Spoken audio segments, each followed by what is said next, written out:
అందుకే మనం ఏదో పోలీస్ స్టేషన్ లేదంటే మన సబ్జెక్ట్ ఆ రోజు జరిగిన కార్యక్రమం యొక్క ప్రాధాన్యత ఇవన్నీ కూడా లోపల ఉంది సార్. నేను కూడా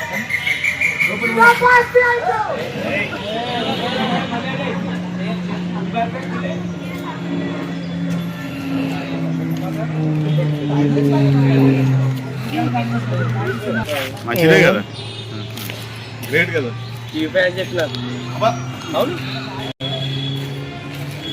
కేంద్ర ప్రభుత్వ కార్మిక రైతు ప్రజా వ్యతిరేక విధానాలు నిరసిస్తూ ఈరోజు దేశవ్యాప్తంగా జైలు బరో కార్యక్రమం సిఐటి రైతు వ్యవసాయ కార్మిక సంఘంలో కొనసాగుతూ ఉంది.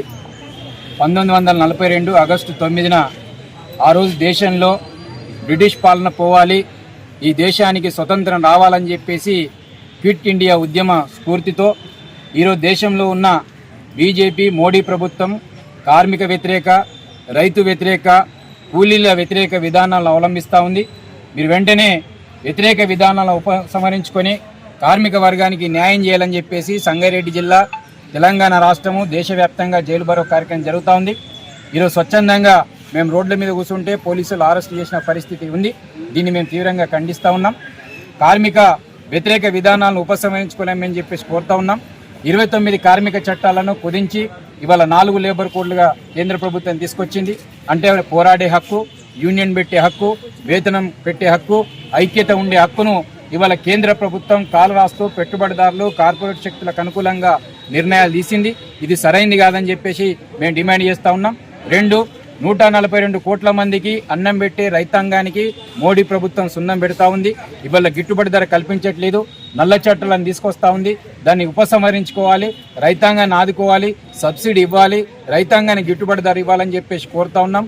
మూడవది ప్రధానమైంది 2005లో వామపక్షాల పోరాటంతో అప్పుడున్న యూపీఏ ప్రభుత్వము ఉపాధి హామీ చట్టాన్ని తీసుకొచ్చింది. ఉపాధి హామీలో ఇవాళ అనేక మార్పులు తీసుకొచ్చింది. ఉపాధి హామీ చట్టాన్ని గ్రామ్జీ అని చెప్పేసి పేరు మీద విబిజీ గ్రామ్జీ అని చెప్పేసి మారుస్తూ 90%, 10% నిధులను ఇవాళ కేంద్ర ప్రభుత్వం 60%, 40% రాష్ట్ర ప్రభుత్వం ఇవ్వాలని చెప్పేసి కొత్త పథకాన్ని తీసుకొస్తుంది. 60 రోజులు పన్ను ఉండొద్దని చెప్పి చెప్తా ఉంది. ఇప్పటికే 3 నెలల నుంచి కూలీలకు జీతాలు రావట్లేదు, అందుకే వేతనాలు రావట్లేదు. ఇది సరైంది కాదు. ఒక్క మాటలు చెప్పాలంటే ఆ రోజు బ్రిటిష్ ప్రభుత్వం ఎట్లయితే వ్యవహరించిందో ఈ రోజు ఈ 12 సంవత్సరాలు 13 సంవత్సరాల కాలంలో కేంద్రంలోని మోడీ ప్రభుత్వము కార్మిక రైతు ప్రజా వ్యతిరేక విధానాలను అవలంబిస్తూ ఉంది. ఇది వెంటనే ఉపసంహరించుకోవాలని చెప్పేసి మేము కోరుతా ఉన్నాం. 2014లో 450 గ్యాస్ ధర ఉంటే ఇవాళ 1100 బలుకుతా ఉంది. ధరలేమో ఆకాశాన్ని అంటున్నాయి, కానీ కార్మికులకు పేదలకేమో కనీస వేతనాలు ఇవ్వట్లేదు. కనీస వేతనాలు ఇచ్చేదాకా ఈ పోరాటం ఆగదు. ఈ జైల్లో అయినా పోలీస్ స్టేషన్లైనా మా పోరాటాన్ని ఆపేయని చెప్పేసి మేము తెలియజేస్తా ఉన్నాం. ఇప్పటికైనా పెరుగుతున్న ధరలకు అనుగుణంగా కనీస వేతనం వచ్చేదాకా మా పోరాటాన్ని కొనసాగిస్తామని చెప్పేసి ఈ జైలు బరో కార్యక్రమం సందర్భంగా కేంద్ర రాష్ట్ర ప్రభుత్వాలను హెచ్చరిస్తా ఉన్నాం.